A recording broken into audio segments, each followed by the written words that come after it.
It really is as easy as one, two, three, four. So today we're going to look at negative space. So what is negative space? Negative space is the area around the object of interest. In this example here, you can see that I have these two flowers. I cut out the one yellow flower shape from a piece of cloth, and then I had the remainder where the negative space or the area around the flower is what has the color, and the flower itself is the color of the background. And in this example here, I've taken this a little bit further. It's the same cloth. I've cut it into these vaguely pear shapes, and then I've started slow stitching on this piece here. Now in both cases, these were fused down with iron-on webbing that goes in between the two pieces of cloth.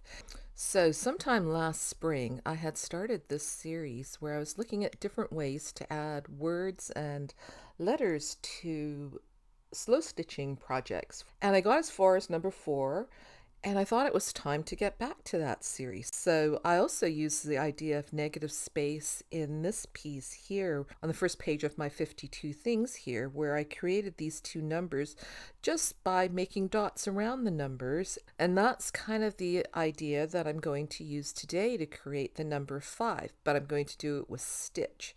And I'm starting out using sometimes called a seed stitch. It's just an individual small straight stitch, and it's sort of like a running stitch, but the next stitch follows on in a completely different direction. It doesn't have to follow on in a straight line. So I've started adding some of those, which kind of mimic the dots that I was making with my pen when I was doing the other piece. As usual, I'm not using any guidelines or template to trace around. I'm just adding the stitches, and in my mind I have an idea of what the number 5 looks like. I kind of know where I want my stitches to go. Now, I would say that a 5 is probably not a good place to start because it's actually quite a complex shape. But there are certainly much more simple numbers and letters that you could start with. A number 1 or a 0, or perhaps that would be an L or an O if you were doing a word. Those would be a good place to start. The shape is really simple, and stitching around the outside of the shape, that could be a good way to start. And just be aware of what your feelings are. And one of the things that I noticed when I was working on this piece is sometimes I would start to think, oh, this is not working out. I don't know what I'm doing here. So not all of these individual stitches are important. Lots of them just make up the background. It's really only the stitches that are right at the edge, the space between the white and the background, that are important. So every time I felt myself getting a bit anxious, I just moved my stitching away from that edge and just did some unimportant, insignificant stitches and thought to myself, that's interesting. And then when I felt more relaxed, I would move back to that edge, that defining edge. And here I am just thinking about where I want my stitch lines to go, and I decided that I wanted to define that edge quite clearly so that I know where I can stitch up to. And that was just a decision that I made in the moment, that I was going to start doing a row of stitches that showed me where that edge was, so I didn't have to think about it quite as much anymore. Now in this piece you can see where I've done the similar stitch and I've started to define this person's arms there. You can see how well it does define a very crisp line, even though they're just a series of random stitches. That's essentially what I'm doing here with the number 5. And like I said, anytime you feel anxious, move away from the edge and do some stitches that don't matter and reflect on how you're feeling and why you might be feeling that way, why it's important, because you know what? None of these individual stitches, even the ones right at the edge, none of them are really important. You can always go back and refine the shape more, and you'll see as I go along that I'll end up refining the shape and adding a little bit of extra detail here and a little tiny little line there to make the edges either more curved or more straight, depending on what I feel like it needs. But you can see that the shape is starting to emerge there, and right now it looks like it could either be an S or a 5, but I'm not worried about that. I'm not judging it. I'm just making the shapes, and I'm trusting the process and believing that in the end it will look the way that I want it to look if I don't get too precise about how I want it to look. So, it's not fast, but I don't do this because I want it to be fast. We live in a world where if we want something to be done, there are simple ways to do it. I do this because I like the process of stitching, and I'm really enjoying watching the colors emerge as I work with this variegated thread with all the different colors that turn up from time to time. And it's kind of fun to move those colors around, and rather than having each color clumped in one area, I'm kind of mixing them up. It reminds me of sprinkles on a birthday cake. This would be a really fun stitching project to do, don't you think, for somebody's birthday? There's a little bit of organization to the stitches, so right near the number, right at the edge, that's where the stitches will be most concentrated. There would be the most stitches there, and they can overlap each other. Some purists would probably tell you that the stitches should not overlap because that changes the name of the stitch.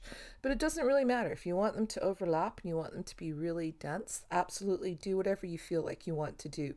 So to make the number most prominent, you would make these stitches most dense near the number, at the edge of the number, and as you move away from the number, they can be less dense. You can certainly put more stitches, lots and lots of stitches further away, but you don't need to. And if you have fewer and fewer stitches as you move further and further away, it'll look like the color, the intense color, is just fading out. And just keep going and going and going. I can go on for a very, very long time.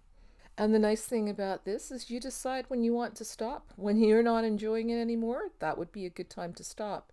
As long as you've got the basic shape showing up there, yeah, stop whenever you want.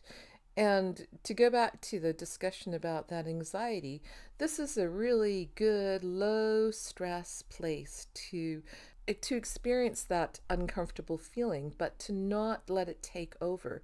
There's no real downside. It's not a big deal. It's just some thread, some cloth, and some time. Now, I do have to tell you that I'm not a therapist, so this is not therapy. It's just my observations that, even when I was doing it, I kind of felt myself going, oh, I don't like this. I don't like this. Okay, so what can I do? Move away, and then I move closer again. And whenever it started to feel a bit uncomfortable, I just moved away, and then I would move towards closer to the edge again. If I would feel uncomfortable, I would move away, and I would go back and forth. And you can practice whatever practices you have to calm yourself during those moments. This is a good place to use them. And the more you practice, the easier it gets, the more comfortable it gets. But I'm really happy with this, even though it's not a perfectly machine generated, completely regular number.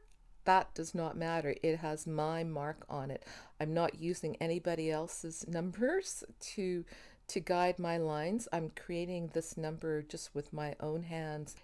That is, I think, really the beauty of this whole process is to start trusting ourselves and trusting our abilities, and know that you can do this.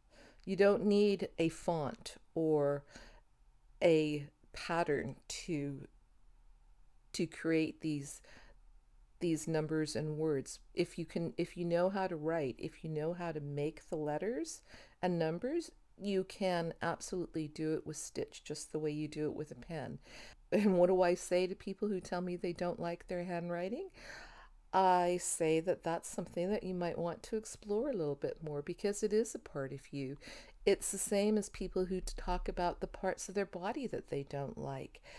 All of those messages become part of your belief system about yourself. So I would encourage you to spend some time considering that, why you feel that way, and how you might go about changing that and allowing yourself to be imperfect and not completely machine made. I know I've brought this up before, but what is the difference between something that's made by a human being and something that's made by a machine? I think those questions become more and more important as we enter this new world of artificial intelligence, right? A machine certainly is not yet in any case creating one of a kind hand sewn art the way that I can and you can. So make something that a computer could never make. There you go. That is what my piece looks like in the end. And I had fun making it, and I spent a lot of time thinking about things as I was working on it.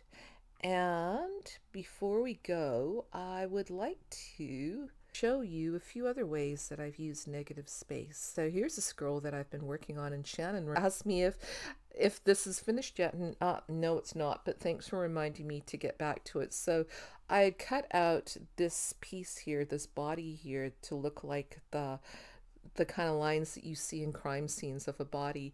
But then, of course, I have the positive as well that has found its way into this other piece that I've been working on here, another work in progress.